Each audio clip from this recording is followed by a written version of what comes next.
How you doing, guys? Welcome back to Coffee and Juice. This is where we talk about anabolics, TRT, TRT plus, and we also dive into the world of plastic surgery. So there's a juicy war going on in the grappling community, and if you're into this jiu-jitsu world, this is probably the only thing that makes it exciting, besides the fact that you probably could defend yourself and someone can't steal your wife. So we got Gordon Ryan, the king of kings when it comes to no-gi grappling, and then we got his counterpart or former training partner, or I like to say, one of the Padawans of the Sith Lord of Jiu-Jitsu, John Danaher, and your boy Nicky Rod. So now what's going on now is that we got a complete fallout online, and these two guys are going at each other. And the reason why you tuned in is because they are dosing anabolic steroids, I speculate, in ridiculous amounts. But what we're going to talk about is that a lot of times you have to delineate on what a grappler would take, and this is an important caveat, who's not being tested, and the reason why they're going to select certain compounds and certain compounds they're not. So stick around, or obviously we're going to delve into the secret wars or the juice wars of grappling. So I've been a fight enthusiast for about 25 years. I've done my deployment to Thailand, not only to enjoy the local culture, but have about a 5'3" Thai guy pulverize your head in and you're trying to learn Muay Thai. But also, simultaneously, I've been on the mat for about 20 years in a couple of grappling wrestling styles. So now what we have, and the reason why I'm doing this, is that we can argue that these guys are at the top of their game and they're running performance-enhancing drugs. But now the question is, what are they doing? So let's start with this. They're doing testosterone as a base, anywhere from 500 mgs to 750 mgs, just as a baseline with their testosterone. Now, does it matter what ester they're doing? I'm going to say that if we have to look at the esters and you're familiar, they're just running a SIP or they're running a test E. The other ones like a propionate or an undecanate, I don't think they're using it. It just doesn't seem like they would. So we got a test base, and I also would argue, and there's going to be a caveat to the doses that I give you, is that they're going to be running Nangelo decanoate, or you know it as decadurabolin for some of you old schoolers. So now, when it comes to this particular product, the reason why guys stay away from it, especially in the TRT community and also the ED community, is that it has a tendency to play with your little PP, and sometimes it makes it not work. So sometimes what happens is that when they personalize this medication, it gets indicated for certain things. And one of the things that it's helpful with is joint cartilage, how can I say this, longevity. So what a TRT clinic will do, or you could do, I'm not recommending this, I'm not a doctor, is that you could run it as low as 40 milligrams a week, or sometimes people do 100 mgs to 200 mgs regarding their DECA use. So I would say for these guys, high-level competitors training 3 times a day, they're looking at anywhere from 50 mgs to 300 mgs of the decadurabolin or the nandrolone. So we have these two compounds working in unison as a baseline. Now, some of you are going to be like, oh, but water retention, this, that, and the third. You have to understand something is that a lot of you, and there's this very small community, have trained for 2 to 3 hours in a clip. Remember, this world, and I have to delineate, is not bodybuilding. It is a competitive, a very vigorous sport. And if you're not familiar, you are going to burn up everything on the planet. And you might actually be in a state of atrophy or being catabolic due to the fact that you're training so hard. So keep in mind, just to circle back, we got test and we got DECA. Now, also, you have to realize that if this is about the kitchen sink and you're not getting tested, you're probably going to implement some type of stimulant. Now, keep in mind, the stimulants is a big umbrella on where you can go. So what they're not going to take is they're not going to take a clomputerol, they're not going to take an ephedrine, and I'll explain to you why. Is that I'll give you a quick anecdote. I used to roll around with a Golden Gloves box, and he's telling me a story that he's going into the semifinals, and someone recommended, why don't you do some computerol? So now this is going to be, we're going back 20 years ago. Kid was a phenom, tough kid, and all the story he told me is like, listen, when I got to the second round, I couldn't even hold my arms up. Is because what these products have a tendency to do, if you're working out, that's fine. And we're going to get into the pump after this, is that it strips your oxygen. It does something to your blood that it kind of, if you keep going and going and going, you can't even lift your arms up, and it stripped that oxygen away from your muscles. So once again, it hinders performance, certain stimulants. But what I feel that they do is that there's an expression in jujitsu that you don't want to get caught sleeping. What that means throughout training, throughout sparring or competing, you might kind of relax or your brain might relax. And that's when something happens that's not in your benefit. So a lot of ways, and also when it comes to training, is that from what I understand in the community, I'm not saying I would do this, is that people take Vyvanse or Adderall to stay on task, or they can concentrate longer and harder that whatever they're doing at that particular time. And it happens to be high level grappling. So you got the stims, you got the test.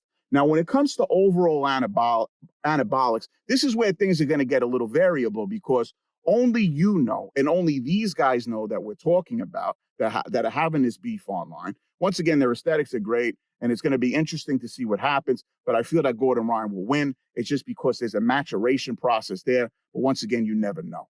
All right. So now we have the idea of anabolics. Now, a lot of you are like, yeah, they're doing this, they're doing that. The first thing is that I spoke about the pump.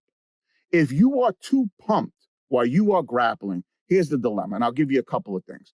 You're in a jacket or you're in no jacket. You try to latch onto a guy with some anchor points with your hands. Now, due to the fact that your forearms are so pumped, you lose dexterity in your fingers and your hands, and you have the inability now to control somebody. And once again, you're susceptible, especially at this high level. So now also consider when it comes to the pump, certain compounds metabolize differently. So if you've ever done like an Anavar or an oxandrolone or a D-ball, sometimes you feel these back pumps. Now, do you think it's advantageous that you're on the mat with somebody and you try to bridge a couple of times and now all of a sudden your back goes out? Not that you injured it, but there's so much blood that you lose flexibility and kind of motion or use of those back muscles. So now it would have to be variable to the individual. And I talk about biodiversity. That means that I'm different than you and you're different than me. And these guys have probably been running gear for, I'm going to say, over 10 years. It's a little bit of the staple in that world. So they probably know, like, listen, if I do 100 mgs a trend, this is fine. But if I go to 300, I'm a total disaster on the mat. So I think like T-ball, oxandrolone, I don't believe any Masteron or Halotestin or anything like that is in the mix. I mean, we could argue that stenanazole or Winstrol is for performance. But now, once again, we have to really look because a lot of people are reading papers. But if you haven't been on the mat for 2 to 3 hours at a time, if you're a sprinter like Ben Johnson, I'll give you an example. We'll go into the archives. He popped on Winstrol.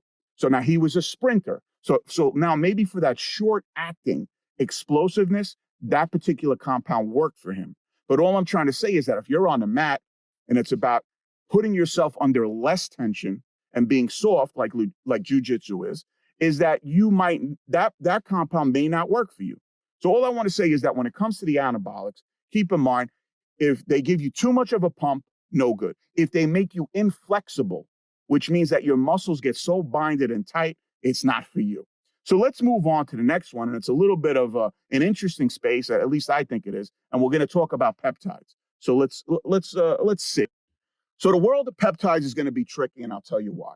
The reason why is that, number one, is that what's the source of where the peptides are coming from? Are they coming from online? Are they a compound pharmacy? And sometimes you don't know how pure the product is. And also sometimes they put things in there like a polysaccharide that gives you inflammation. That's why a lot of times the TRT clinic is going to charge you so much for a peptide, is that they're cleaning out that product or that ingredient that kind of does away with the inflammation. So if you're getting them online, maybe they don't do all that. That's why maybe the price is a little cheaper. I'm not 100% sure, but that's my theory. So now we get into peptides. What could they be taking? And I'm going to do this for an all year round because these guys are touching gear all year round. I speculate. Once again, I'm not a doctor. So it's going to be BPC 157 in unison with TB 500. Now, these peptides are touted to work in a way that heals you, and also you will get less injuries due to the whole construct of the drug and what's their theory or what's theorized behind these compounds or peptides. Now, I would also argue that kisspeptin is something they may use. If you're not familiar, it's in the world of an HCG, a gonadorelin, and it just happens to be a peptide that signals more so in the brain to your testes as opposed to just kind of localizing into your testes on how the compound can work. So now we have the kisspeptin, the BPC, and we got the TB 500. So far we covered stims, We got tests and anabolics. But now let's get into this. I'm going to say miscellaneous, even though people will disagree on how the moniker I'm using is that they're probably running pharmaceutical grade HGH. Now, if you say here's a debate, and I don't want to hurt anybody's feelings, especially if you have a business. If you have the opportunity to do real GH, you're going to do real GH. If you only have availability to secretagogues, you're going to do secretagogues because that's what's available. Now, people would argue how efficacious the secretagogues. Oh, sometimes, and I'll give you a quick one. Since you're stuck around this long, what's a secretagogue? Okay, so I'll give it to you like this. Let's say you want to go to LA, so I could book you on a flight, but the only problem is with a peptide, it's going to be from New York City to Boston and then to LA. So that's how it works within the body, as the most layman's way I could give you on how a peptide works. If you want to do real GH, is that you're taking a direct flight from New York to LA. That's the difference.